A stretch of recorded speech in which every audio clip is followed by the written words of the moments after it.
Quels sont les risques quand on investit sur les SCPI, la fameuse pierre papier? Ce serait pas de l'immobilier titrisé, style la crise de 2008? Ouais, ça y ressemble, hein. Eh ben, c'est ce qu'on verra aujourd'hui dans l'émission que je vous propose, avec les rubriques habituelles que sont la macroéconomie, les indices, toutes les valeurs que vous m'avez demandé d'étudier, et puis on fera un petit tour sur les pépites, voir lesquelles ont bien monté, et ça a bien monté aujourd'hui cette semaine. Allez, c'est parti pour le 17e épisode de l'hebdo de Ricardo, et c'est juste après le générique. Allez, c'est parti.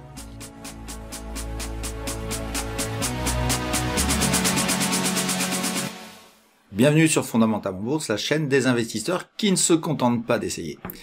Alors on va parler aujourd'hui de pas mal de choses sur l'investissement et notamment sur l'immobilier, mais on fera d'autres choses comme d'habitude puisque nous sommes d'abord des gens qui nous intéressons au marché financier, à la bourse.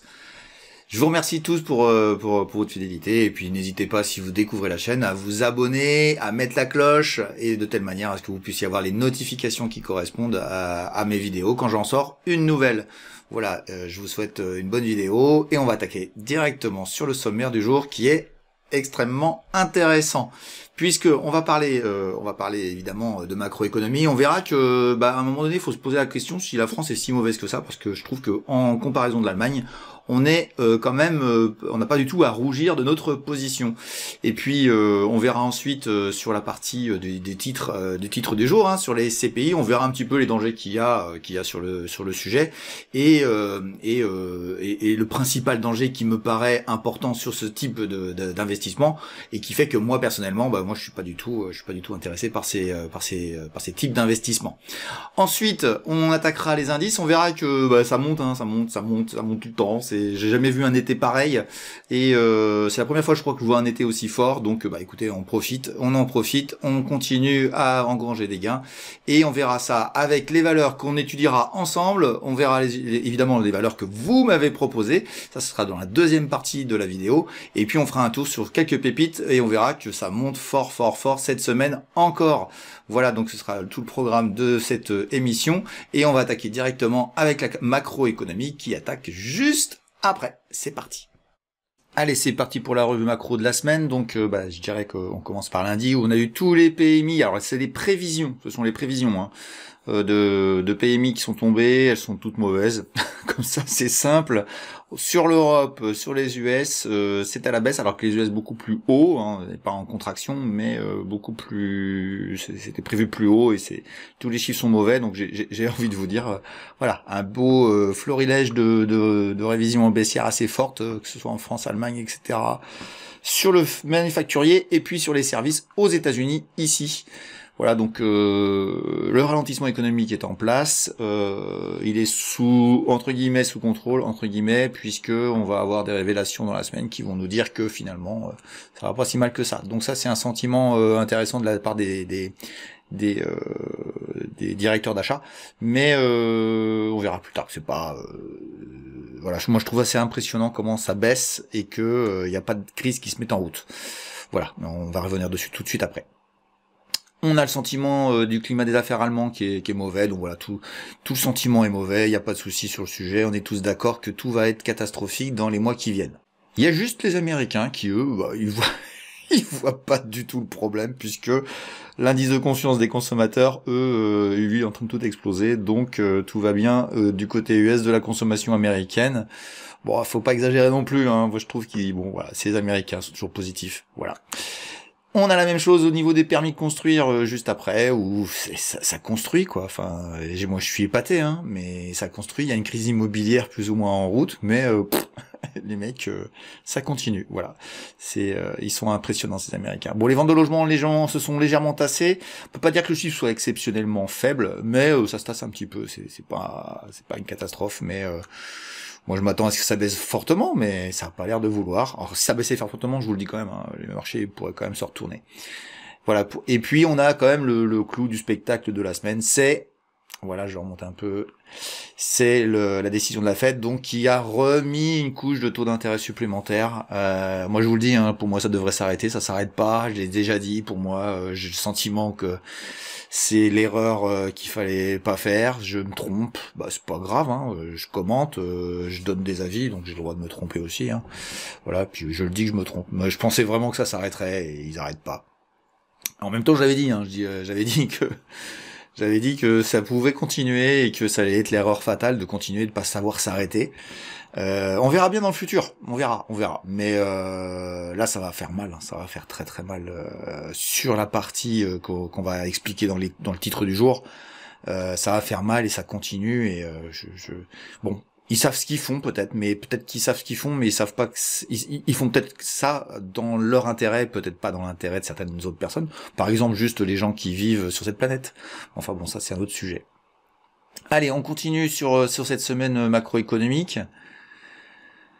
Avec jeudi, des chiffres plutôt super intéressants. Alors on passe vite fait sur la hausse des taux européenne, je vous l'avais dit, bon à point ça allait monter, ça va continuer à monter. On n'a pas du tout la même situation aux États-Unis qu'en Europe. En Europe, fallait que ça monte, donc on n'est pas surpris, on s'attarde pas sur le sujet.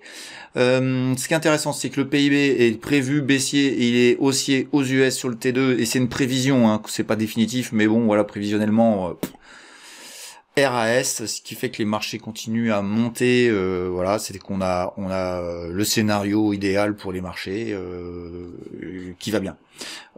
Les taux d'intérêt, c'est pas non plus une catastrophe, c'est juste le coût du crédit pour les boîtes qui sont en développement et qui gagnent plein de sous, c'est pas un problème, d'où la hausse du Nasdaq sur notamment les GAFAM. L'état maman, maintenant, on va appeler l'état maman. Je vous réfère à la vidéo que j'avais faite sur le sujet des GAFAM. Les inscriptions au chômage, donc ça corrobore, ces deux chiffres-là sont toujours intéressants, ils sont côte à côte, et c'est super intéressant parce que je dis depuis, ça fait un bout de temps que je dis ça, qu'il n'y aura pas de crise économique profonde tant qu'il n'y aura pas de chômage aux États-Unis. Et les inscriptions au chômage baissent. Elle baisse, sachant qu'on avait un niveau de 260 000 que je vous avais déjà parlé, et les 260 000 a été touché, et puis on redescend. C'est-à-dire qu'aujourd'hui, on a un chômage, je dirais, classique, habituel aux États-Unis. Il n'y a pas de chômage aux États-Unis, il n'y a pas de structuration de chômage aux US, ce qui explique un PIB bon, ce qui explique la confiance des consommateurs, ce qui explique qu'on sera toujours dans une diminution, une baisse, un ralentissement, mais pas dans une crise. Peut-être une récession, mais pour l'instant, visiblement, elle n'arrive pas du tout. 2,4 de pays sur le trimestre 2 du PIB américain. On oublie la chute, on oublie pour l'instant. Pour l'instant, on verra plus tard. Les promesses de logement étaient prévues négatives, finalement elles sont positives, donc voilà, de vente de logement, pardon. Donc voilà, aux États-Unis, donc il y a vraiment rien sur le sujet. Et puis on est vendredi midi, donc j'ai quelques chiffres ce matin qui sont tombés. La France est en grave crise absolue. Non, la prévision est à plus 0,5. Alors c'est pas extraordinaire, mais bon, la France, on n'attendra pas grand-chose de plus sur la France sur le sujet. Donc c'est pas mal la France. Et contrairement à l'Allemagne qui elle sort ces mêmes chiffres en même temps, et ça c'est super intéressant. On est toujours en train de s'auto-critiquer, mais nous les Français, on n'est pas si mauvais que ça. Regardez-moi les Allemands, ils étaient en récession ici, ils sont de nouveau en récession, donc ils sont bien dans le fond du trou. Alors c'est pas non plus une crise économique, mais ils baissent. En même temps, les Allemands sont quand même costauds parce que vu avec ce qu'ils se sont pris au niveau du gaz et des problèmes de gaz qu'ils ont eu, on peut pas dire que ce soit une catastrophe. En tout cas, c'est bien la France qui tire l'Europe en ce moment vers le haut, et c'est pas l'Allemagne, contrairement à ce que l'on nous dit tout le temps depuis des années. Ça fait un bout de temps que ça dure d'ailleurs que la France tire vers le haut et pas l'Allemagne. On tire à boulet rouge sur Macron sur plein de sujets, ce qui est pas faux, mais moi je vais pas rentrer en politique, mais il a pas fait que des mauvaises choses. Notamment au niveau économique, au niveau de certaines réformes. Et puis, ça me fait mal de dire ça, mais en plus ça commençait même pas sous son ère, ça commençait sous Hollande. Ça me fait mal de le dire, mais bon, c'est comme ça. En tout cas, ça commence à payer, et on voit bien les écarts entre la France et l'Allemagne qui sont intéressants. Voilà, c'était la petite note macro européenne du jour. C'est l'Allemagne, c'est pas terrible, la France c'est un peu mieux. Alors je sais très bien ce que vous allez m'écrire dans les commentaires. Oui, mais la dette, oui, mais la dette, oui, mais la dette. Eh oui, mais ça fait très longtemps que c'est comme ça. Allez, cet après-midi, on finira la semaine, on verra si ça bouge, je mettrai un petit update si j'ai le temps. Sur la partie PCE Core, donc c'est l'inflation c'est l'indice des prix, la consommation des ménages. On verra si elle est à la baisse. Moi, personnellement, je pense qu'il baisse. Il prévoit 4,2 contre 4,6. Bon, bah voilà, on verra bien. Sauf un gros écart, mais ça m'étonnerait qu'il apparaisse. Voilà, tout simplement. Avec cette semaine macroéconomique, voici simplement la confirmation, je dirais, de tout ce qu'on se disait depuis des mois. On va pas trop traîner sur le sujet. Ce qui est intéressant, c'est plutôt la suite, hein, c'est le titre du jour. C'est les conséquences de la hausse des taux d'intérêt qui fait péter des bulles. Et il y en a une qui est en train d'exploser. Hein. J'ai déjà fait une vidéo sur le crack immobilier où je disais voilà, ça peut pas tenir, et c'est en train de baisser. Et vous avez les conséquences sur un actif financier, sur un instrument financier qui s'appelle les SCPI. Et je vais vous faire, ça va être le titre du jour, si vous voulez bien. Et je vais essayer d'expliquer vague, mais très rapidement. Hein. C'est pas l'objet, c'est pas d'être technicien sur la chose. C'est plutôt de savoir est-ce qu'on s'intéresse ou pas à ces typologies de véhicules d'investissement ou pas. Qu'est-ce que la SCPI ? L'idée de la SCPI, c'était de dire voilà, vous pouvez faire de l'immobilier, mais vous n'avez pas les moyens parce que vous avez peu d'argent, vous n'avez pas le quantième qu'il faut, ou vous avez conscience que acheter un seul appartement à un seul endroit, c'est plutôt risqué, c'est vraiment mettre tous ses œufs dans le même panier. Bougez pas, on va vous créer les SCPI, on va vous permettre d'acheter un peu sur Bordeaux, un peu sur Paris, un peu, même vous pouvez aller en Allemagne, etc. Et on va vous le faire sous une forme non cotée en bourse, parce qu'il existe des véhicules d'investissement immobilier cotés en bourse. Ça s'appelle les foncières. On pourrait refaire une vidéo là-dessus, vous pourrez me mettre en commentaire, n'hésitez surtout pas à me le faire, de telle manière à ce que sur les foncières cotées, on puisse faire quelque chose, car c'est ça va dire un système qui ressemble au SCPI finalement, mais qui a des qualités à mon goût qui sont beaucoup plus intéressantes, parce que c'est coté. Alors ça a aussi des défauts, mais c'est coté, et c'est ça qui fera toute la différence. On va s'arrêter aujourd'hui sur les SCPI et expliquer à peu près ce que c'est. Alors c'est aussi le nom que vous entendez souvent, les pierres papier. Et il y a énormément de publicités, de gens qui interviennent sur les chaînes, etc. Vous en voyez partout. Alertez-vous, pourquoi il y a des gens qui dépensent de l'argent dans la publicité ? À partir du moment où ils dépensent de l'argent dans la publicité, c'est qu'il y a un intérêt économique. J'ai pas de problème avec ça, hein, mais moi aussi je fais ma pub, hein, c'est pas un problème ça. On vit dans un monde où il faut bien se vanter des qualités que l'on a et de se mettre en avant. C'est pas le sujet. Le sujet c'est de dire mais pourquoi les gens vont vers ça ? Parce qu'il y a des pubs. Ok, est-ce que c'est intéressant ? Bah ouais, c'est bien vendu. Il y a plein de qualités SCPI, on va en parler. Il y a aussi des défauts, mais aujourd'hui je vais clairement vous dire, mais barrez-vous quoi, barrez-vous. Mais c'est peut-être trop tard. C'est peut-être trop tard. Bref, faites ce que vous voulez, moi je suis pas conseil, hein, vous avez le droit de faire ce que vous voulez, mais moi personnellement ça fait longtemps que j'aurais bien réfléchi à ce qui se passe. La hausse des taux d'intérêt fait que les actifs, notamment immobiliers, vont baisser. Les SCPI, elles, vous disent, bah non, vous inquiétez pas, etc. Nous, on vous protège en diversifiant. Ça, c'est l'intérêt des SCPI, la diversification. Ils peuvent acheter des immeubles de manière diverse et variée. Et nous, on va vous permettre d'avoir accès à l'ensemble de tous nos actifs qui sont diversifiés à travers une part dans une société, dans un fonds qui s'appelle une SCPI ou qui s'appelle plus vulgairement la pierre papier. Alors le problème de ça, c'est que vous accédez finalement à travers un fonds qui n'est pas coté à des actifs qui sont d'une liquidité très limitée. Alors bon, le principe est très simple, hein, c'est créer un fonds, on y met des actifs à l'intérieur qui sont basés sur l'immobilier. Alors on vous explique une thématique, ça peut être du logement, ça peut être de l'industriel, ça peut être du bureau, etc. Enfin bref, c'est tout un tas de choses que vous pouvez mettre à l'intérieur, vous faites un mélange et vous proposez ça comme produit financier.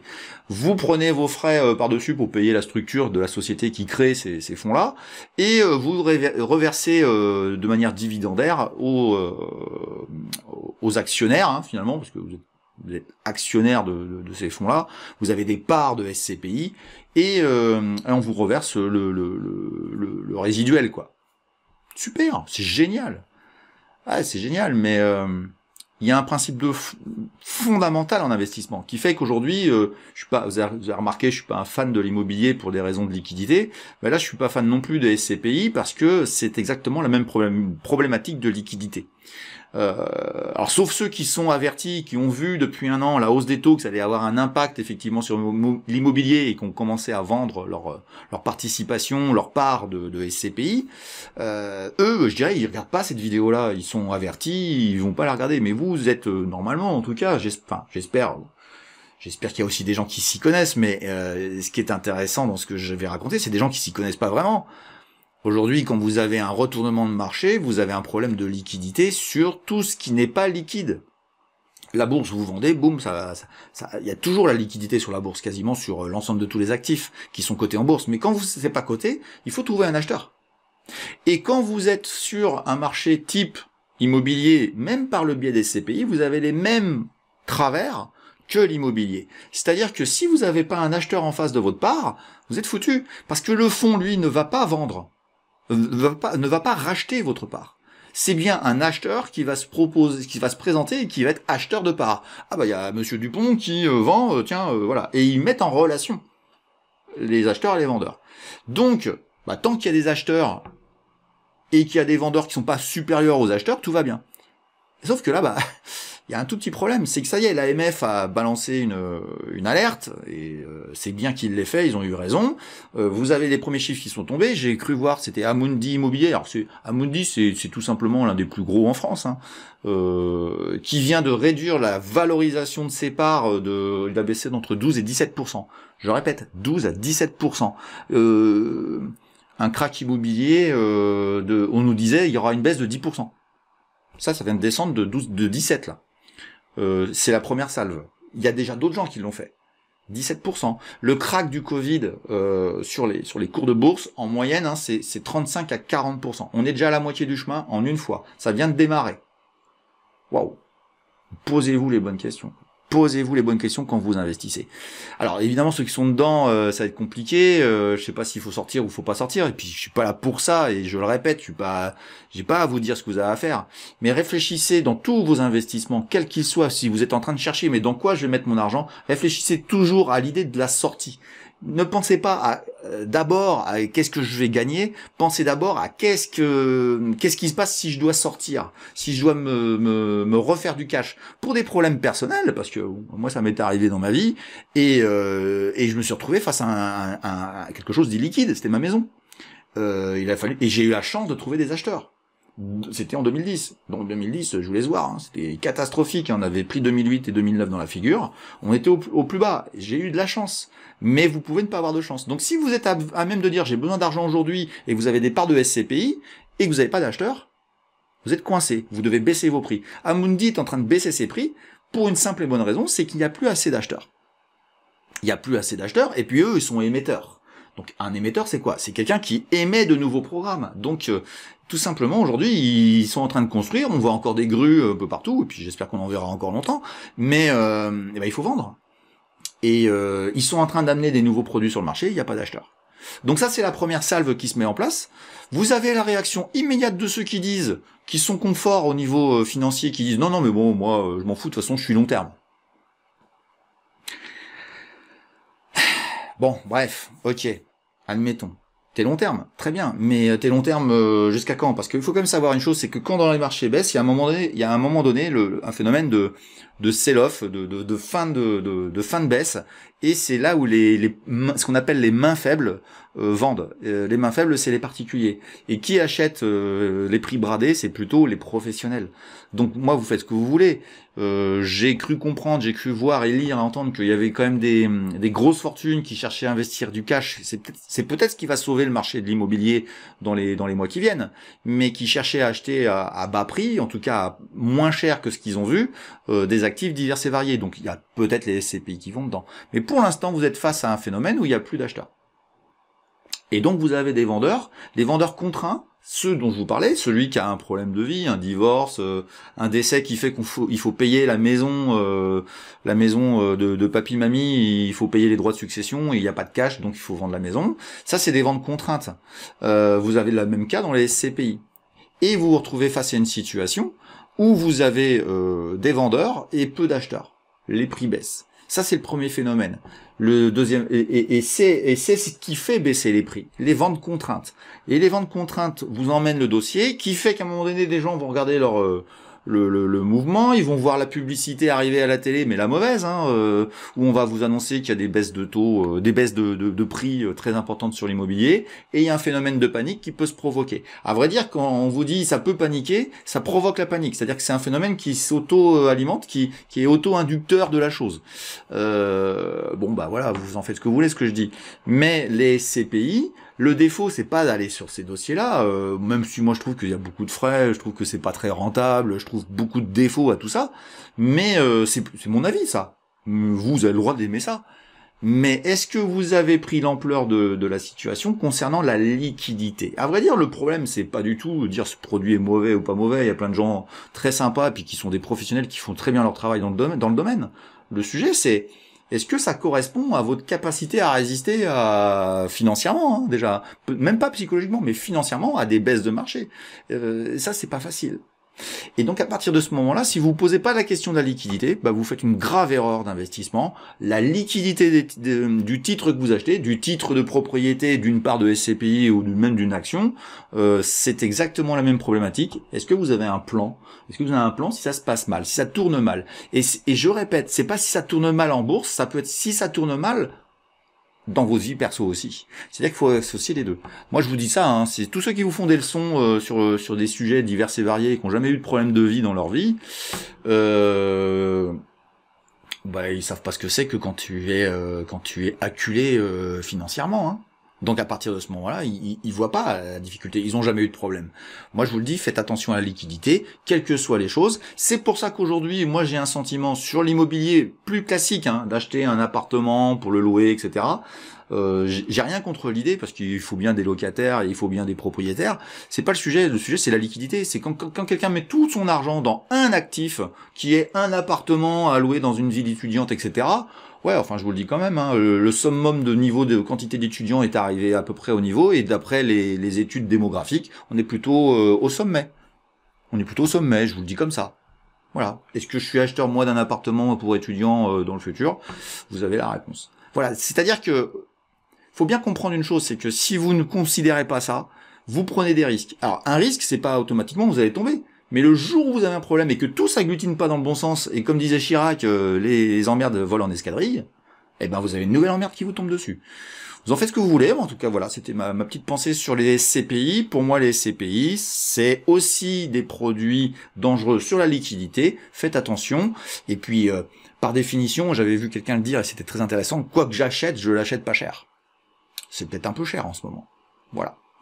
Allez, on enchaîne avec les indices, on va aller voir un petit peu ce qui se passe sur cette semaine, sur les indices classiques que l'on connaît. Allez, c'est parti. Et on attaque, comme d'habitude, avec notre cacounet préféré, qui est pas loin de ses sommets historiques et qui a bien rebondi sur ce mois de juillet, après nous avoir fait peur. Voilà, donc on va pas aller plus loin, vous connaissez mon couloir, le couloir que j'ai là. On est au sommet plus ou moins historique, hein, on n'est pas loin en tout cas.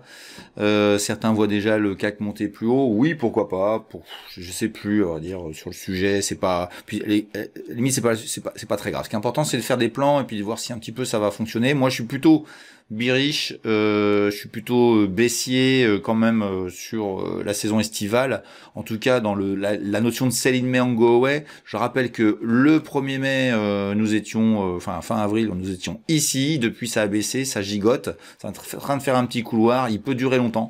Les nouveaux on ne connaissent pas, mais par exemple tiens regardez ici, on est resté entre 5080 et 5000, enfin on a bougé de 10% pendant que je calcule de avril 2017 jusqu'à octobre 2018, donc je vous laisse voir, hein, ça dure 1 an et demi et ça bouge pas. Donc voilà, vous connaissez pas ces mouvements-là, ça peut être le cas sur le CAC 40, mais moi je suis plutôt à dire ça va baisser un peu, on va les voir en hebdomadaire. Alors, on va oublier cet oblique-là qui avait tenu un peu, mais finalement qui s'est fait un peu dégommer. On va la supprimer, voilà. Et on reste dans le scénario aujourd'hui. Il est un peu bizarre ce scénario-là. Hein. Ça bouge, ça gigote, c'est assez impressionnant. On a les résultats des entreprises qui nous informent. LVMH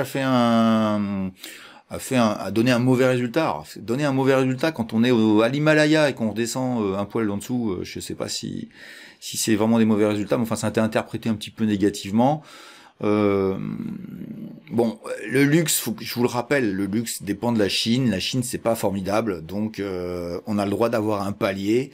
Moi, je serais quand même toujours partisan de dire revenir sur la zone 6008, 6750, là, ici, ce serait quand même pas mal. Mais bon, force est de constater que nous avons strictement pas grand chose à nous mettre sous la dent en termes de mouvement baissier. Ça s'invalide continuellement. Je suis toujours épaté par ce marché. Mais voilà, en tout cas, rien à signaler sur le CAC 40. Allez, on va aller voir le DAX, qui lui est encore plus impressionnant, puisqu'il est... Alors nous sommes, je répète, vendredi matin, plutôt autour de midi, donc voilà, on est en train de taquiner le sommet historique du DAX.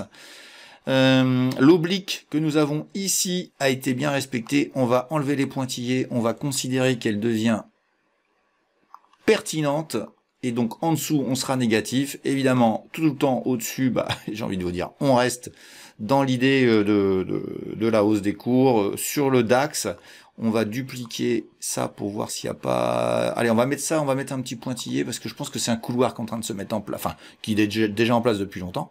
Et on verra si ça va aller taquiner, je dirais, tout ça. Et c'est ça, alors ça déjà, on va considérer que ça n'existe plus.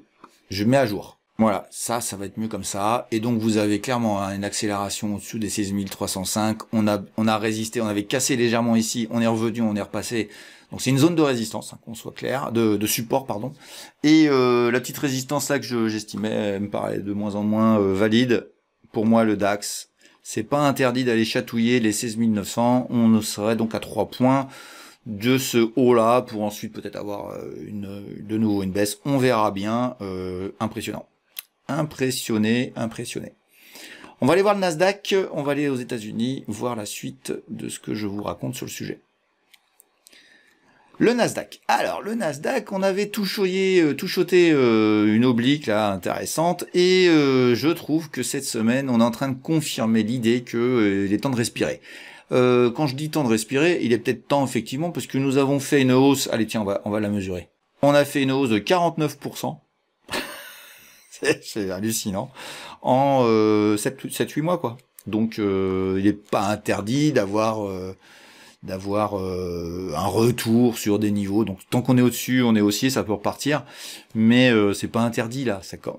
Généralement, hein, quand Nasdaq fait ça, bon, faut l'écouter. Hein. Ça peut durer quelques semaines où on corrige et on aille retrouver un niveau. Je sais pas lequel ce sera. On verra dans le futur. Mais tant qu'on est au-dessus de l'oblique, là, j'ai envie de vous dire que pour l'instant, mon scénario, il est pas tenable. Il sera tenable vraiment si on passe en dessous les 15 260 et puis qu'on clôture en dessous là. Là, on pourra commencer à se dire, ah, ça y est, ça se retourne, il y a une pause, on va dire une pause et pas autre chose. Je fais juste une petite parenthèse sur le marché en général. Je l'ai déjà dit, mais je le répète.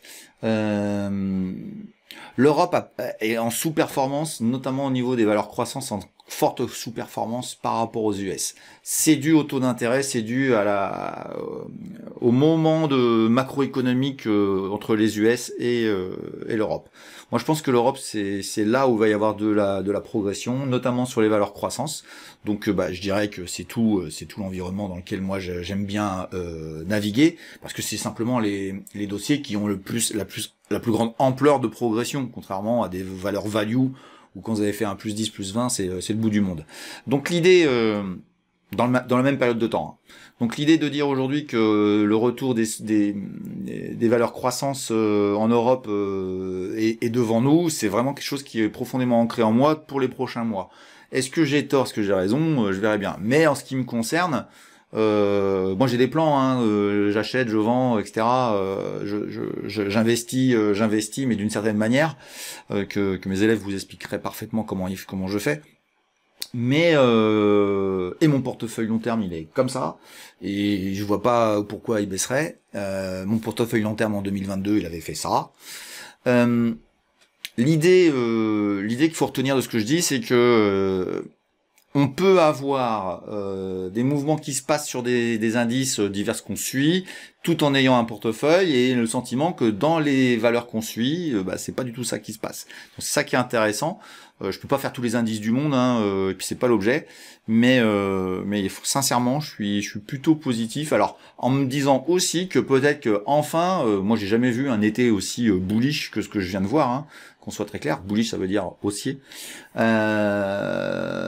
quand même pas interdit que sur août, septembre, voire octobre, pendant 2-3 mois, que ça corrige quoi. C'est pas interdit de le vivre, de le voir, et je dirais même que ce serait sain quoi, parce que ça a quand même fortement monté. Alors je vous dis quand même, le Nasdaq c'est quand même grâce aux GAFAM, aux Tamaman, c'est pas global de la cote américaine. Il faut aller voir le Russell. D'ailleurs, le Russell, il faudra que je vous le fasse voir un jour. Et il est beaucoup plus intéressant. Voilà. Donc, si j'en ai fini avec les indices, on va basculer sur la partie suivante, qui est la partie qui vous concerne, qui vous appartient. Hein. C'est la partie de vos valeurs, et on va faire l'analyse des valeurs que vous m'avez demandé. Il y a eu des dossiers très intéressants. Et comme vous avez pas, il y a plus de questions pédago. Enfin, s'il y en a une, mais j'ai pas bien compris. Il y a des choses que je peux pas traiter. Du coup, je vais faire de la pédagogie au sein des valeurs qu'on va étudier. On va faire un peu d'analyse graphique, on va faire un peu de pédagogie à l'intérieur, donc ne nous quittez pas. On va continuer dans cette vidéo à apprendre plein de choses. C'est juste après le disclaimer et je vous dis à tout de suite.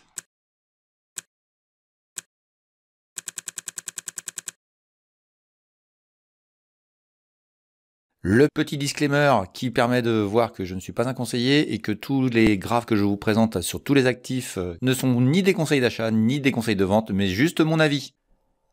Alors avant de passer à vos valeurs, je vais vous expliquer comment fonctionne la biblio de Ricardo, la façon la plus simple de trouver les valeurs que nous avons étudiées dans les vidéos précédentes. Alors vous allez sur votre menu YouTube et vous tapez le nom de la chaîne que vous préférez, Fondamentalement Bourse. Elle apparaît assez rapidement ici. Vous n'oubliez pas de vous abonner et de surtout mettre la cloche qui vous permet d'avoir les notifications, sinon vous ne serez pas informé des nouvelles vidéos.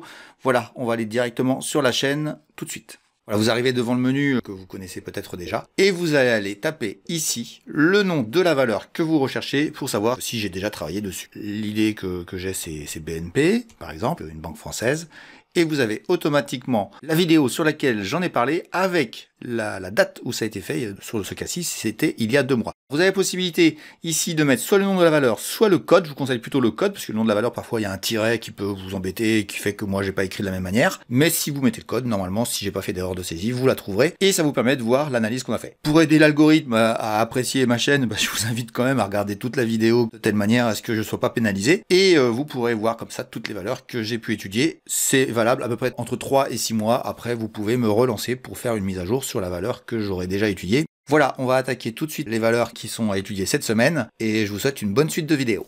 Allez, puis pour compléter, je rappelle que c'est un travail que je fais sur les valeurs européennes tout au PEA. Les Français savent ce que c'est que le PEA. Pour les autres gens des autres pays, écoutez, je ne fais pas les États-Unis, je suis désolé, je vais m'arrêter à l'Europe PEable, donc l'ensemble de l'Europe plus la Norvège. Et ça fait déjà beaucoup à se faire comme étude de valeur, donc à vrai dire, vous faites comme vous voulez, mais je ferai pas les US encore, en tout cas pour l'instant. J'ai déjà beaucoup de choses à voir sur l'Europe avec vous. Allez, on va attaquer par Elliott qui nous emmène en Hollande, aux Pays-Bas, sur une valeur assez exceptionnelle qui s'appelle ASMI, ASM International, et qui est une petite copine de ASML, qui est aussi une superbe valeur néerlandaise. On va aller regarder tout de suite son graphe en mensuel. Voilà, je crois que tout est dit. Hein. On avait une valeur qui a toujours monté, mais qui depuis 2-3 ans est absolument impressionnante. J'aurais bien aimé la découvrir quand on était autour de 50 € ici. C'est pas le cas. On est à 426. On est proche du sommet historique et on est en train de se refaire refouler, mais je suis pas convaincu que ça dure longtemps. Voilà, donc j'agrandis pour ceux qui veulent voir. J'ai une oblique ici qui me semble intéressante quand même sur le très long terme, qui a été parfaitement respectée. Il fallait être acheteur, c'est facile à dire, hein. Il fallait être acheteur sur 200, sur 210, 216 quand ça y était arrivé. C'est simple à dire, mais c'est beaucoup moins facile à faire. En tout cas, ce qui est sûr, c'est que nous sommes sur un dossier qui monte de manière fondamentale long terme. Donc merci Elliott pour ce dossier, de me l'avoir présenté. On va regarder si on a des choses un petit peu plus intéressantes sur l'hebdomadaire, et j'ai trouvé que, alors j'ai déjà je vous ai mis le niveau du sommet historique qui semble être refoulé. Alors c'est pas refoulé de manière violente, hein, mais il y a eu une accélération cette semaine très forte. Bon, il y a beaucoup de mouvements grâce ou à cause des résultats financiers des entreprises. Il y avait un niveau très important ici qui me paraissait important, qui était le niveau 417. On va le rajouter, tiens. On va le rajouter ici. Voilà, on verra bien si ça marche, mais ça avait frappé, ça avait tapé dessus plusieurs fois. Ça l'a cassé, peut-être retourner dessus et gigoter pour ensuite réaccélérer, ça peut être intéressant. Mais ce que tu dois retenir, c'est que ça fait quelques mois maintenant, depuis octobre, hein, on va dire, de l'an dernier, on est dans un couloir haussier qui respecte ses bornes basses de manière assez intéressante. C'est pourquoi je suis pas du tout inquiet sur ASMI, mais ça peut respirer. Et si ça respire, bah écoute, ce sera l'opportunité, il faudra attendre son heure pour racheter, mais je suis pas convaincu qu'elle baisse. Allez, je vais voir vite fait, je vais refaire un petit topo rapide sur le Fonda pour être sûr que je vérifie bien les chiffres qui ont été donnés cette semaine. Ouais, oui, enfin canon, hein, faut pas s'inquiéter de ce que je dis, tout le monde est très très d'accord pour que ça monte, tu feras attention quand même parce que sur 2024, ils sont plutôt modérés. Donc si c'est modéré, ça peut amener une correction sur le titre. Voilà, tu feras attention. Il est peut-être un peu tard pour entrer sur le titre, mais ceux qui sont acheteurs depuis un bon bout de temps, ne vous en inquiétez pas plus que ça. Voilà pour ASMI. On va enchaîner avec Jean-Pierre qui m'a demandé un dossier sur lequel je vais être assez catégorique. Jean-Pierre m'a proposé Ribert. Donc voilà Ribert en mensuel, hein. Je fais exprès de vous faire voir ce qui s'est passé il y a 20 ans, ça a été très très haut, puis c'est retombé très bas, ça peut revenir, il n'y a pas de souci. Mais ce qui est intéressant, c'est ce couloir là que vous voyez qui est borné par le bas en vert et rouge en haut, on va agrandir un petit peu, voilà, ça donne ça. Ce qui est intéressant, c'est que ça s'est bien respecté. Donc évidemment, on peut être acheteur en bas en disant ouais c'est super, Ribert, etc. Mais fondamentalement, moi c'est un dossier que je suis pas très fan. Je dis pas que je l'aime pas, hein, c'est que j'ai autre chose à faire. C'est une société qui vend des appareils qui sont assez chers et elle en vend très peu. Donc à chaque fois qu'elle vend une machine supplémentaire, elle monte. Et puis ça retombe parce que c'est finalement le flux habituel et classique. Donc je dirais qu'on est face à une valeur qui a tous les défauts du monde. C'est réagi à des news, ça remonte, ça redescend tout le temps.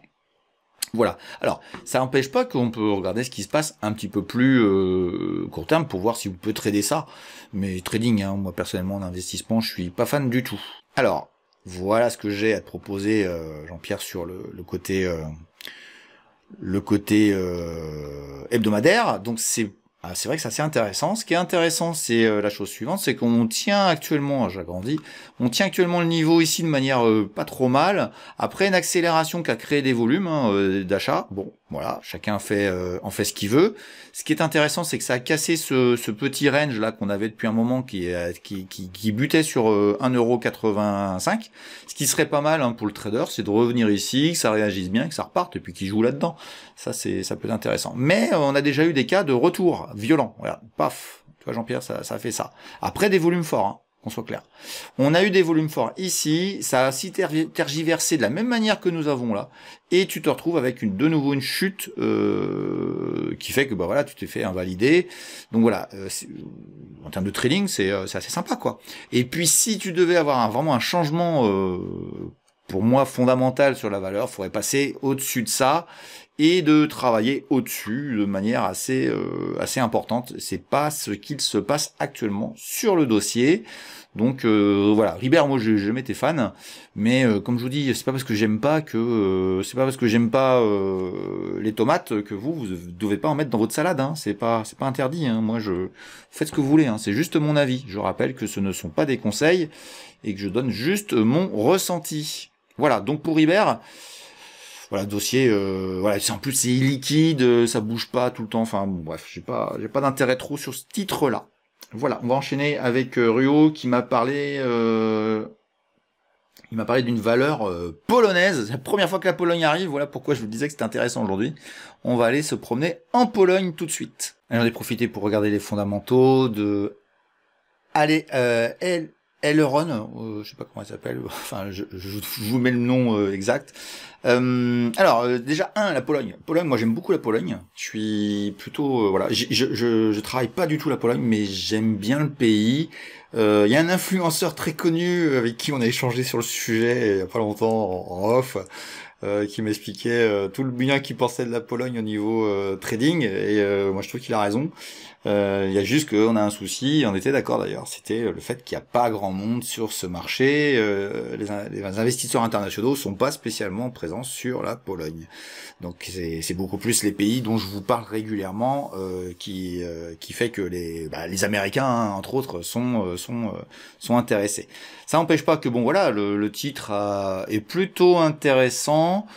Ceci étant dit, je suis désolé de te le dire, je trouve que les fondamentaux sont pas folichons. Je manque d'informations. Le peu que j'ai trouvé font que je reste modéré. Dossier que j'irai pas, hein, personnellement, mais enfin après alors j'ai juste envie de te dire, si t'as un site d'information sur la bourse polonaise fiable, super fiable, bah tu me l'envoies, tu me le dis, parce que à vrai dire, ce que je dis pas, mais que je fais une parenthèse sur ce sujet-là, quand vous allez à l'étranger, ce qui est essentiel, c'est la source d'information. Si vous avez quelque chose de fiable qui vous est proposé en source d'information, je peux vous jurer que c'est comme si vous étiez en France, hein, avec les traducteurs Google, etc. Le polonais pose pas de problème. C'est la source d'information. Est-ce que vous avez les bonnes sources d'information? Bon, bah moi personnellement, je trouve que je suis un peu limité sur le sujet. En tout cas, en Pologne. Donc voilà, mais je vais creuser. Peut-être que je m'y intéresserai un jour. J'ai hélas plus le temps, vu tout ce que je fais à côté. Mais le dossier en lui-même me plaît moyennement. Et puis t'as vu que graphiquement au niveau mensuel, c'est plutôt haussier, sans plus. Et nous sommes sur peut-être, moi ce qui m'importe, hein, c'est la bougie qui est ici, qui a été faite avec du volume. Alors c'est mensuel, hein, mais n'empêche que tu accélères, tu te fais renvoyer très violemment. Bon, voilà, je souhaite pas de malheur aux gens qui sont investis dessus, hein, bien sûr, mais faut faire attention à ça. On va regarder en hebdomadaire un petit peu sur notre valeur polonaise. Je rappelle que nous ne sommes pas dans l'euro, nous sommes sur la monnaie qui s'appelle le zloty. Le zloty est plutôt haussier, donc le vent est dans le dos.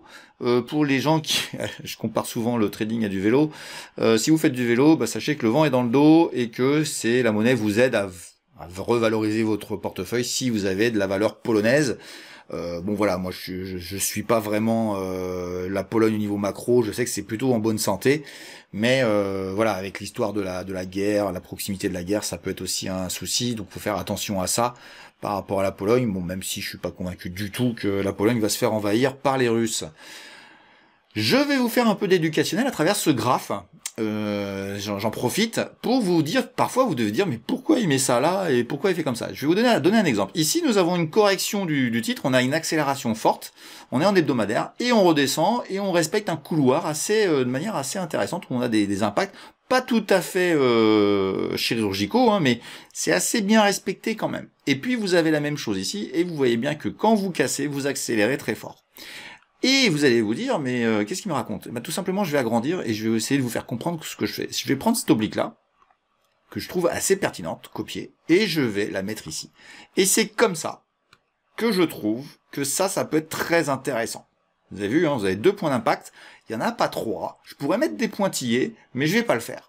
Et ça permet parfois de retrouver un niveau d'achat quand ça corrige comme c'est ici et de pouvoir lancer un trade très court terme, hein, voilà, ça dépend du fonda, mais je trouve que et c'est ce que je fais très régulièrement, voilà, c'est une petite astuce de Ricardo sur les graphes. Quand je vois une oblique qui est vraiment pertinente, hein, vous voyez, celle-ci elle est très pertinente ici et puis de nouveau là, et elle le fait de nouveau ici. Je me dis que peut-être, c'est pas toujours le cas, mais peut-être on peut avoir le même comportement dans une correction tranquillou du dossier à un autre niveau de prix. Ce qui fait que, très simplement, vous pouvez vous dire que je vais continuer peut-être à corriger dans le même esprit et que je vais voir ici où est-ce qu'il y aurait un impact intéressant. Et l'impact intéressant, eh bien, il peut être là. Et je vais vous le tracer et vous le mettre. Voilà, il peut être ici parce que vous avez travaillé cette zone 2 fois, vous avez des petites mèches là, puis ça a été renvoyé dans vos 22, donc ça a été une zone de travail, et ici ça a été pareil. Allez, on peut doubler, hein. On peut mettre une zone de travail, et vous pouvez vous dire que pendant cette période-là, vous vous retrouvez dans une situation où ça baisse, où ça invalide pas. Bon, j'ai peut-être tort, hein, sur le côté fondamental, mais qu'est-ce qui fait que je suis acheteur? Bah, si j'arrive dans cette zone-là, Ça va faire, qu'on soit clair, hein, ça fait depuis depuis février 2023 qu'on a fait ça, et on arriverait ici en 2025, début 2025, 2 ans de correction à un dossier qui a pas spécialement de peps au niveau fonda, ça peut parfaitement arriver. Ah ouais, mais ça fait long. Ben oui, je te confirme, ça fait long. Donc il y a peut-être autre chose à faire ailleurs. Voilà. Donc je te dis ça comme ça, hein, je te le laisse comme ça, et puis on verra bien. Tu me relanceras dans 2 ans si si c'est bon ou si c'est pas bon. Voilà. Allez, on va enchaîner, on va revenir un peu plus proche de chez nous. On va aller voir Galapagos. De mémoire, c'est belge ou néerlandais. Merci Smile de m'avoir mis ça, mais je commence à te connaître un peu, je sais pourquoi tu me l'as mis, et je te remercie de me l'avoir proposé.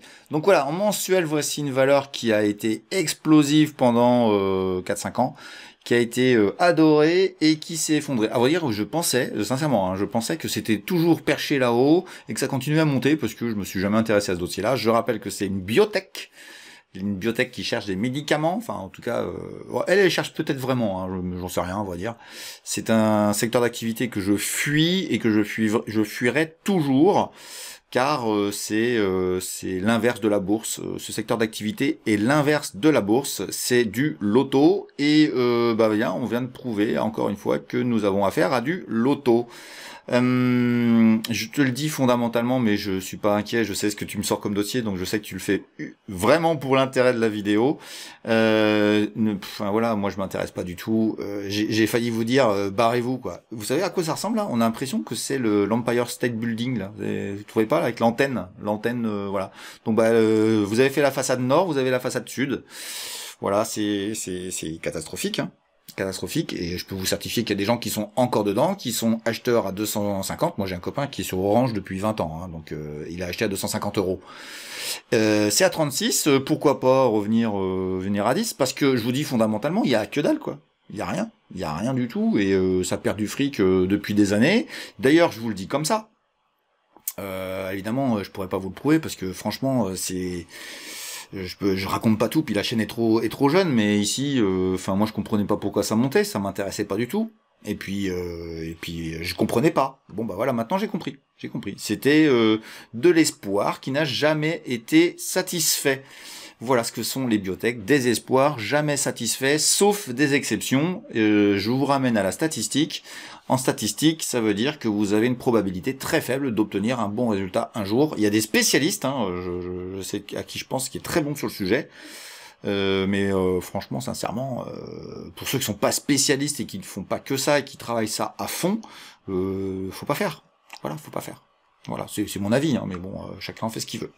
On va regarder hebdomadairement s'il y a un truc à faire. J'ai trouvé... je redonne les niveaux ici, hein, niveau de 60, niveau de 36, bon, il y a une réaction naturelle à 33, 33 parce qu'il y avait ça, et ça a réagi. Je vais agrandir, est-ce que... Oui, vous allez voir, hop, voilà, vous allez mieux voir comme ça. Donc ici, ça a réagi, petit trade, sympa, petit swing, intéressant, vous prenez 10%, c'est sympa. Moi, je suis pas convaincu vu la gravité de ce qui s'est passé avant, mais bon. Chacun fait ce qu'il veut. Je t'ai mis Smine, si tu l'as trade, ça m'étonnerait que tu le fasses à mon avis. Je pense que tu l'as juste mis pour l'intérêt de la vidéo, et je te remercie. Pas d'intérêt, c'est sur un petit support là en daily, si on allait regarder en daily, c'est sur un support. Bon voilà, c'est en train de se faire rejeter d'une oblique qui est pas très bien écrite, mais je trouve qu'elle a du sens. Impact là, impact là, impact là, impact là. On traverse le cours, on fait un pullback dessus. Donc tu vois, on casse, on revient dessus. On redescend, on revient dessus plusieurs fois, mais on la casse jamais. On se fait refouler à chaque fois. Donc tant que t'es en dessous, il n'y a rien à faire. Et fondamentalement, je fuis ces dossiers-là depuis maintenant des années. Donc voilà, c'est pour ça que j'étais pas du tout à jour sur Galapagos et j'ai pas envie d'y être plus que ça. Voilà, vous avez l'info sur le dossier. On va enchaîner avec Stéphane qui nous emmène en Allemagne sur un dossier que j'ai bien aimé et que j'aime beaucoup moins maintenant. Allez, c'est parti. Le dossier en question est donc Befesa, BEFESA, qui est donc coté à Francfort, que je connais, que j'avais suivi un petit peu dans sa hausse ici, et puis qui est de 2020, hein, d'accord. Et je me suis rendu compte que ça allait pas le faire, donc j'ai jamais acheté ce dossier-là, je l'ai jamais eu en portefeuille, mais ça aurait pu. Bien m'en a pris, puisque aujourd'hui, constat d'échec sur le titre. Alors, on est quand même sur une zone intéressante au niveau mensuel, que je t'ai mis en pointillé parce que je suis pas fan. Je vais aller voir le Fonda quand même pour me mettre à jour si je te la mets en dur et peut-être zone de rebond intéressante. Je vais aller voir le Fonda tout de suite. Alors je suis mi-figue mi-raisin, mais je suis quand même beaucoup plus figue que raisin, quoi. Je vais m'expliquer. Ce qui est intéressant chez Befesa, c'est que si tu joues les matières premières, c'est vraiment le dossier par excellence. Il y a un autre dossier qui est comme ça en France qui s'appelle De Richebourg. De Richebourg a un défaut, c'est qu'il a deux activités totalement différentes, une de service et une de recyclage des métaux, on va dire, et qui fait que Befesa est plus intéressante si tu joues cette thématique-là. Donc voilà, toi, je suis pas négatif sur l'entreprise en elle-même, sur son secteur d'activité, à vrai dire. C'est intéressant le recyclage d'acier, des métaux divers et variés, parce que si les cours des différents aciers montent, bah tu te retrouves avec une entreprise qui va revendre plus cher et qui va gagner de l'argent. Donc ça, c'est les mouvements qui se passent et qui se sont passés en 2020, puisque bah tout simplement en 2020, on manquait de tout et donc on allait voir les recycleurs pour récupérer de la matière. La boîte en elle-même, c'est pas formidable, on est tous d'accord sur le sujet, donc j'ai plein de copains avec moi. Ce qui veut dire que je suis pas fan, mais elle a divisé par deux. Elle a divisé par deux, elle est en réaction depuis 2 mois, là, ici. Une réaction assez intéressante sur cette oblique. Donc j'ai envie de te dire, je vais la marquer en ligne continue et j'enlève les pointillés pour dire, voilà, elle est là. Ce qui veut pas dire que ça va pas casser. Hein. Ce qui veut dire que moi je trouve qu'elle est costaud, elle peut être très intéressante et on va se dire que bah c'est peut-être dans ce coin-là, ça serait pas mal de voir si on peut rentrer là-dessus. Voilà, on est sur Francfort en Allemagne. Je rappelle que dans le PEA, c'est 0,5% de frais à l'achat, 0,5% de frais à la vente. Certains se trouvent ça gigantesque. Bah oui, ça s'appelle des traders court terme. Quand on est investisseur, c'est vraiment le dernier de nos soucis. Voilà. En hebdomadaire, je t'ai tracé ça. Alors c'est pas propre du tout. Ce que je t'ai fait ici, alors j'ai vu cette espèce d'oblique pas vraiment clean, mais il y a un point d'impact là, un point ici, et on va dire que ici ça voulait pas passer, ça a accéléré puis ça s'est fait renvoyer très violemment. J'avais pas grand chose d'autre à te proposer graphiquement, donc je m'en excuse, si ce n'est bon, si on peut, tiens, on peut dupliquer, tiens, on va dupliquer comme ça. Ouais, en plus ça a de la pertinence mon truc là, tu vois, ça m'a, tiens, j'agrandis, hop. Si tu veux bien, tu vois, ici, peut-être, cette petite oblique, là, c'est en train de travailler. Si ça cassait, peut-être que c'est intéressant. Mais sinon, tu vois que, globalement, bah, c'est baissier. On a notre support ici. Zone d'intérêt. En tout cas, zone d'intérêt. Mais fondamentalement, la boîte, bah, va falloir qu'il sorte quelque chose pour que ça rebondisse, quoi. Donc j'ai envie de te dire, surveille les news sur le dossier, surveille bien les news, regarde bien les cours des matières. C'est pour ça que je suis pas fan des... J'ai décidé, on va dire que ces valeurs-là, j'étais pas fan, parce que c'est pas des valeurs bio, on va dire, de faire du recyclage. Ce sont des valeurs qui correspondent à la thématique des matières premières. C'est-à-dire que si vous voulez acheter de la matière première, bah intéressez-vous à ces dossiers-là. Vous n'êtes pas obligé d'aller acheter de la matière première en direct. Vous pouvez le faire à travers des actions. Et les actions du recyclage sont des actions matières premières. J'ai changé mon avis sur le sujet. Elles réagissent aux matières premières. Elles ne réagissent pas au côté écolo des choses. D'ailleurs, elles ne sont pas tant que ça. Si vous aviez une expérience professionnelle chez eux, vous le sauriez. Il se trouve que je le sais. On va passer à Romain qui m'a proposé la Croix. Et la Croix, on revient en France. Voilà, donc je t'ai borné ça un petit peu de manière long terme, en mensuel. Hein, tu vois ici une oblique qui est pas extraordinaire, mais qui me semble avoir un peu de sens. Et puis je trouve qu'elle est beaucoup plus intéressante. Par contre, la résistance long terme ici me paraît beaucoup plus sympathique. Elle a des impacts réguliers. Il y a une exagération ici, bah, c'est 2021, comme voilà l'exagération de beaucoup de cours. On a la correction de 2022 ensuite ici, qui est quand même très profonde. On a un pic à 52, on redescend à 23, on divise par 2, ça rebondit, ça gigote, etc. Ok. Bon, bref. Alors, je vais aller voir le Fonda, mais je te le dis avant d'aller voir, peut-être que je vais changer d'avis en regardant ça, mais j'ai jamais aimé la Croix et j'ai un peu de mal, j'aime pas trop le business model, je suis pas fan de manière globale sur la Croix et j'ai du mal à savoir réellement le pourquoi du comment. Donc quand je sais pas trop et que je sens pas un titre, bah tu sais ce que je fais, bah je passe à un suivant parce que j'en ai tellement à disposition que je me prends plus la tête avec ça. Donc je ne m'obstine pas, même si on me vante la Croix. Je vais aller voir les fondas pour te dire si y a de l'intérêt à ça. Non. Non, je suis chiant avec ça. Hein. Je vois pas trop. C'est pas mal, hein, c'est une bonne boîte. Hein. Je critique pas les salariés, les dirigeants, simplement boursièrement, ça peut monter.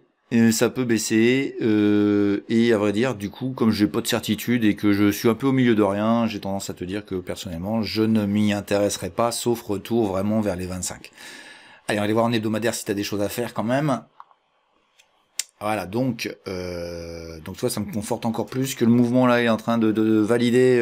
On est jeudi, hein, on est vendredi midi, donc la semaine n'est pas finie, mais on voit bien qu'on est en train de se faire peut-être renvoyer pour aller zone d'intérêt plus par ici. Hein, donc au niveau hebdomadaire, voire boucher le petit gap que tu as eu ici, mais je vois pas le gaz. Alors ça peut continuer à monter, hein, toi. Ça, je t'ai pas dit que ça allait pas monter. Ça peut accélérer, je peux me tromper, mais moi je vois pas trop l'intérêt du titre au moment où on parle. En tout cas, je vois pas trop. Désolé pour toi, Romain, mais pas fan du tout, pas fan. Voilà. Allez, on va enchaîner avec Cédric qui m'a demandé un petit dossier que je connais qui s'appelle Philip Media. Alors quand vous voyez évidemment un graphe aussi faible en bougie mensuelle, c'est que c'est une IPO, c'est une introduction en bourse récente et la première réaction du marché c'était de vendre et on n'est jamais revenu au niveau du prix d'introduction qui est de 10 €. On est à 6. Voilà, donc c'est quand même une première alerte qu'on doit avoir quand on s'intéresse à un dossier. Alors je le connais parce que j'ai un élève qui me l'a vanté, par ici, et qui a pris une accélération intéressante. Il était super fan et il se trouve que j'ai une station essence juste à côté où je vais parfois faire le plein, qui a du fill-up. Voilà, c'est les petites, enfin pas les caméras, mais c'est les petits écrans là qui vous font de la pub quand vous êtes en train de faire le plein de votre voiture. Et ils font d'autres choses apparemment. Bon, y a ça quoi. Je suis pas fan du tout du truc. Je vous le dis quand même, quand un dossier rentre en bourse et puis qu'il prend une claque comme ça dès le début, vous inquiétez pas, c'était trop cher, c'est trop cher. Philip perd de l'argent, ils disent pas qu'ils vont gagner. Je sais pas, qu'est-ce qu'il vous faut d'autre comme information. Moi j'ai pas besoin de plus. Allez, je te fais quand même un graphe en hebdomadaire pour qu'on regarde s'il y a des choses à faire. Et il se trouve que j'ai trouvé un truc. Ça peut être intéressant, mais pour du trading, qu'on soit clair. Voilà. Donc là, j'ai une oblique là, qui est pas facile à voir, mais qui me paraît intéressante et qui a l'air d'être vue par le marché. Bon. Voilà. Et il se trouve qu'elle est une copie de cette oblique ici. Qui touche ici 2 fois, donc voilà, peut-être que c'est intéressant, mais ça peut aussi se faire invalider assez violemment. C'est illiquide en plus, hein, donc grosse méfiance vers les 4 ici, 4, 3,5 et voilà. Donc voilà, par contre ça travaille bien, hein. Si ça casse, ça se tente hein, avec une invalidation forte, mais bon, je sais pas s'il faut faire ça. Moi, je suis pas fan du tout du dossier. Je trouve le business model assez non, faut pas rire des gens parce qu'ils travaillent et ils travaillent certainement très dur à ce qu'ils réussissent. Mais bon, mettre des écrans sur les stations essence, je suis pas, voilà, c'est bon, voilà. C'est comme ça. Il y a des gens qui trouvent que c'est l'avenir. Je suis pas convaincu que ce soit extraordinairement l'avenir. Mais enfin bon, c'est comme ça. Voilà, on va enchaîner si tu veux bien. M'en veux pas, hein, Cédric. Hein, oui, je t'ai pas cité, c'est Cédric. Merci Cédric de me l'avoir proposé. Donc sur les IPO, faites gaffe, ne vous faites pas embricaner par les vendeurs de bonne aventure. Même s'il y a eu du volume ici, je serais curieux de voir, mais j'ai cherché, j'ai pas trouvé grand chose sur ce qui se passe. Mais si j'ai tort, j'ai tort, hein. Tu t'inquiètes surtout pas, hein. J'ai le droit d'avoir tort et tu as parfaitement le droit d'avoir raison. Florent m'a emmené en Allemagne, décidément on m'emmène en Allemagne sur des dossiers que je connais bien, donc on va aller visiter un dossier qui s'appelle GFT Technologies. Alors en mensuel déjà, GFT c'est un beau dossier, qu'on soit clair hein, sur le sujet, c'est un beau dossier qui a bien monté, on était il y a quelques années à 3, on est monté à 50 ici, là, dans les exagérations de 2021, toujours la même chose, correction de 2022, en 2023 on reprend une claque, ça c'est plus inquiétant. Voilà, ça c'est plus inquiétant, j'aimais bien le dossier, j'étais fan, et je suis beaucoup moins fan. Alors, j'ai pas dit que je détestais. Voilà, je suis beaucoup moins intéressé, mais il n'a pas quitté mon environnement. C'est ça que tu veux entendre dire. Je surveille toujours ce dossier-là, GFT Technologies. Maintenant, je trouve que la correction ici est assez forte. On va aller voir en hebdomadaire si tu veux bien. Bon, bah, c'est pas, je suis déçu, mais c'est pas non plus une daube, hein, ça va pas s'effondrer. Donc, je me suis dit que cette oblique-là, elle peut être tenue. Et du coup, tu rebondirais sans invalider ce que je te dis fondamentalement. Je suis pas convaincu que ça va aller péter et aller écraser le titre pour longtemps. Il manque du gaz sur ce dossier-là. C'est pour ça que je suis assez déçu et j'attends des news. Donc quand elles viendront, je m'y réintéresserai. Mais pour l'instant, on dévale tranquillement. Comme on est passé de 42 à 25, il est peut-être temps d'avoir un rebond technique. C'est technique. Mais si t'as pas le rebond technique, les news sont validées et puis qu'elles sont encore moins bonnes, bam, badaboum, et t'as des zones d'intérêt à droite, à gauche. Tiens, je mets des petits bonhommes d'habitude.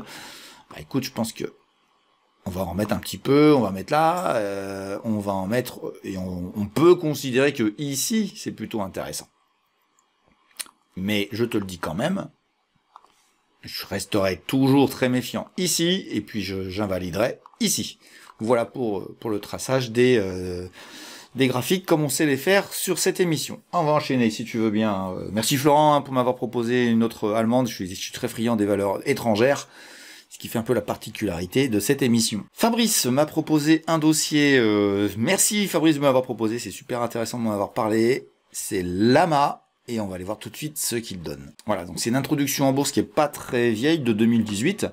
Et on a un dossier qui monte pas à l'IPO et qui descend lentement. Et à un moment donné, boum, décrochage important. Et ici, il y a un rebond très violent. J'ai vu des très bons traders le faire.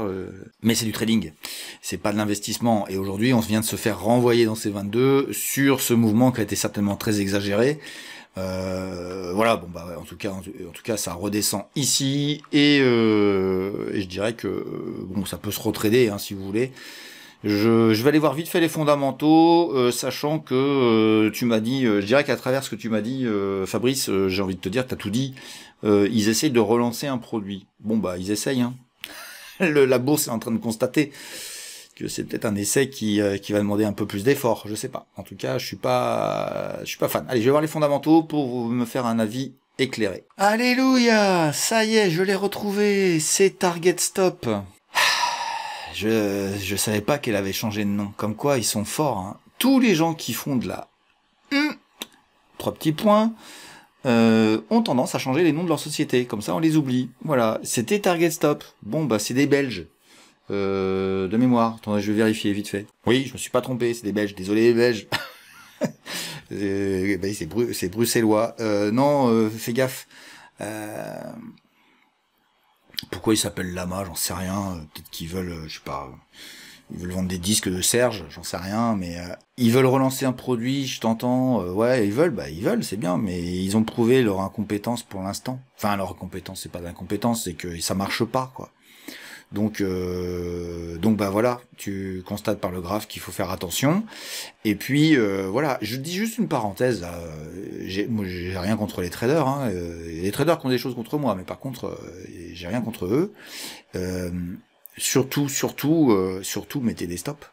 Et surtout, restez devant vos écrans. Si vous n'êtes pas devant vos écrans, c'est que vous êtes trompé de typologie de trading qui vous correspond. Et si vous êtes trompé de typologie de trading qui vous correspond, vous allez jamais gagner. Voilà, donc le trading, il intéresse plein de gens, c'est formidable. C'est pas mon environnement. Je l'utilise à des fins graphiques, à des fins de point d'entrée sur de l'investissement, mais je ne fais pas de trading. Et j'en ferai jamais plus, parce que j'ai essayé, j'ai perdu. Donc voilà, mettez des stops. Voilà, c'est un dossier qui aurait jamais dû rebondir pareillement, c'est un délire. Bon voilà, comme on sait quand il peut y en avoir en bourse, mais regarde bien globalement ce que ça donne. Donc t'as les réponses à toutes les questions dans ce que je viens de te dire. Maintenant, après, à vous de voir si vous voulez les entendre. En tout cas, ce sont mes réponses à moi. Voilà, je vous souhaite en tout cas sur ce dossier-là plein de bonnes choses, mais fais vraiment super gaffe quoi. Parce que je t'ai mis une oblique ici, hein, mais elle est d'une fragilité absolue. Hein, je sais pas du tout ce que ça va donner. Hein. Moi, je serais plutôt partisan. En même temps, tu viens de dire à 90 centimes, elle est pas chère. Non, arrêtez avec ça. Le pas cher, ça veut pas dire du tout ça. Ça peut, quand tu achètes 90 centimes et que ça vaudra 1 centime un jour, bah sache que tu auras tout perdu. Voilà. Et même à 1 centime, si ça vaut 0,0001 centime, tu auras aussi tout perdu. Voilà, il faut bien l'entendre. Mais il y a une vidéo sur le sujet que j'ai faite dans la chaîne qui parle de ça. Voilà, donc d'ailleurs, on va parler de ça. Le mois d'août arrive, hein, on va se calmer. Il y a pas mal de news qui sont en train de tomber sur les valeurs, sur l'ensemble des valeurs de la cote, hein, puisque c'est la période des résultats du semestre 1 qui finit généralement au 1er juillet, enfin au 30 juin.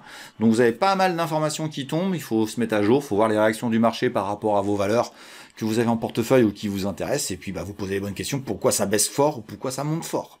C'est peut-être que les résultats sont intéressants pour le marché. Ça, c'est la première chose. Puisque je parlais justement des valeurs qui baissent tout le temps, eh ben, je vous propose dans le mois d'août, on va refaire un point sur l'indice MDR, l'indice des pires valeurs du monde, et l'indice le pire du monde par conséquent, qui permettra peut-être de mettre à jour. Proposez-moi d'ailleurs, si vous voulez bien, bah dans cette vidéo-là, vous pouvez le glisser dedans. Proposez-moi des valeurs qui auraient pris une grosse gadin, qui pour vous seraient très très dangereuses, et qui auraient à subir aussi ce monde terrible que sont les OCA. Donc n'hésitez pas, j'ai pas trop vu de dossier nouveau depuis quelques mois, mais peut-être que j'en ai raté quelques-uns. Ça, c'est la première chose. La deuxième chose, c'est que je vais vous faire quelque chose sur le CAC 40. Je vais vous faire une vidéo sur l'analyse de l'ensemble des valeurs du CAC 40, de A à Z, des 40 valeurs du CAC 40. Je vais vous les analyser fondamentalement et techniquement, dans le même principe de ces émissions-là, mais juste sur le CAC 40, de telle manière à ce que vous ayez une information. Et puis, si j'ai le temps, je vous ferai aussi la Belgique avec le Belvin. Mais bon, bah voilà, le mois d'août, je voudrais un peu me reposer aussi, donc je vais essayer de vous trouver tout ça. Mais je vais faire ça, si vous voulez bien, et puis si vous avez d'autres sujets potentiels de vidéos, n'hésitez surtout pas. Voilà pour la page qu'est-ce qu'on va faire dans le mois d'août. Et puis je voulais pas vous laisser sans faire un point sur les pépites, donc on va faire un petit point sur la pépite qui a le plus monté dans cette semaine, et puis celle qui a le plus baissé. On va commencer par celle qui a le plus baissé, et elle est suédoise. Voilà, pour ceux qui la connaissent et qui connaissent bien les pépites, bah, vous avez reconnu, c'est OX2. OX2 qui décroche à cause de résultats qui sont pas à la hauteur de ce qu'on pourrait attendre. Donc on est sur une zone, alors c'est une première zone ici là j'agrandis un petit peu, qui pourrait être un support. C'est pas non plus une grande catastrophe économique. Bon, je suis pas OX2, ça fait un petit moment que je pense que ça va mettre du temps. J'ai peut-être tort, hein, d'ailleurs. Hein, croyez pas que j'ai toujours raison sur le fondamental, mais ça reste une valeur extraordinaire. Mais je serais assez partisan qu'elle aille chercher plus bas. Donc voilà, je suis pas. Pour l'instant, j'attends de voir ce qui se passe. J'attends mon heure. On verra bien. Peut-être que j'y rentrerai jamais, mais en tout cas, il est certain que pour l'instant, je vais pas œuvrer sur ce niveau de prix. Je suis pas rassuré vu la news. Voilà, je compare évidemment le trading aussi aux news. Alors si ça travaille et que ça tient bien ici, je rentrerai peut-être là, je rentrerai peut-être pas. Et comme je suis très fortement investi en ce moment, je ne vous cache pas que j'ai pas beaucoup de cash pour mettre sur d'autres valeurs. Et puis tout ce que j'ai, ça monte en ce moment, donc je vous cache pas que ça va être compliqué de trouver une petite place pour OX2 si c'était il y avait une opportunité. Voilà pour OX2, c'est le dossier qui a le plus baissé cette semaine. Je crois que c'est de l'ordre de 7%, voilà, donc c'est quand même pas négligeable. On va aller voir celle qui a le plus monté, qui est une autre valeur scandinave. Alors avant de passer à la suite, je voudrais faire un petit coucou à mon sponsor, Darwinex. Donc Darwinex, c'est la fintech régulée dans toute l'Europe et au Royaume-Uni qui investit jusqu'à 10 millions chaque mois sur ses meilleurs traders. Vous pouvez, grâce à leur plateforme, lister vos stratégies en tant qu'actif financier, lever des capitaux sous leur licence et être rémunéré sur la performance de vos investissements. Comment ça marche exactement? Eh bien, je vous laisse aller faire un tour sur leur site web. Je vous ai mis le lien juste en dessous dans la description. En bonus, si vous avez déjà un historique sur MT4, vous pouvez connecter votre compte existant et le rendre éligible en quelques étapes simples. Alors si vous êtes un trader profitable ou en voie de le devenir, n'hésitez plus, Darwinex est la solution pour vous professionnaliser. Voilà, ça c'est des graphes qu'on préfère évidemment, c'est VOV, la fameuse valeur qui fait de l'eau, enfin qui traite de l'eau, enfin qui fait pas mal de choses, et que l'on a rentré autour de 11 couronnes norvégiennes. On est en Norvège, on est à 17 en quelques semaines. Voilà, c'est ça la Scandinavie, hein. Quand je vous dis que ça bouge méchamment, donc on est à plus 50, et on a pris 13% cette semaine sur le dossier. Bon, je vous ai mis des petites résistances qui arrivent. Bon, va falloir voir ce qui s'y passe, mais pour l'instant, C'est costaud, ça monte et ça a peur de rien. Bon, on verra bien. En tout cas, même à 18, hein, c'est toujours pas très cher. De manière fondamentale. Ça, c'est pour les deux valeurs que j'ai retenues cette semaine. Alors, il y en a beaucoup qui ont monté. Et je vais vous faire voir le tableau très rapidement des valeurs qui ont monté cette semaine. Enfin, en tout cas, je vais vous faire voir le tableau global. Comme ça, vous allez piocher ce qui vous intéresse. Voilà, je vais faire le zoom le mieux que je peux sur le sujet. Donc, on est en direct. Hein, ça peut bouger en même temps que j'enregistre. On est en fin d'après-midi. Donc sur la semaine, hein, ce qui est intéressant, c'est sur la semaine, on a un gros rebond aujourd'hui de Française de l'énergie qui est assez surprenante en ce moment. J'ai un peu de mal à comprendre son comportement, mais enfin voilà, il y a QT en Finlande qui a pris 10% aussi. XFAB qui aujourd'hui accélère, a sorti des résultats très sympas. Très sympa, donc je suis content, c'est une nouvelle pépite, donc elle est en train de nous dire que je suis une et que je vais faire plaisir à Ricardo, bah, c'est très bien, ça me fait bien plaisir. Il y en a une qui me fait un peu plus peur, même si je dirais pour l'instant elle est encore au-dessus du prix où on l'a rentrée, c'est Reward Media, elle est en train de se faire renvoyer un C22, alors sur la semaine c'est pas très grave, sur le comportement et par rapport aux résultats, bon voilà, je suis mi-figue mi-raisin, mais bon voilà, ils ont encore acquis une nouvelle entreprise, enfin bon bref, on verra bien ce que ça donnera dans le futur. Pour le reste, voilà, il y a pas mal de choses qui montent encore. On va pas toutes les énumérer et ma foi c'est comme ça que je vais vous laisser sur cette vidéo. Je vais vous souhaiter un bon week-end, je vais vous souhaiter des bonnes vacances pour ceux qui partent en vacances et puis on va, comme je vous le disais, on va faire pas mal de choses pendant cet été. Je ne vous abandonne pas et n'hésitez pas à me mettre des valeurs pour pouvoir faire la future vidéo sur les valeurs que je travaille pour vous. Ça va revenir très rapidement. Allez, je vous souhaite un bon mois d'août, un bel été, et on se retrouve la semaine prochaine pour une autre vidéo. Allez, salut, bye, à plus.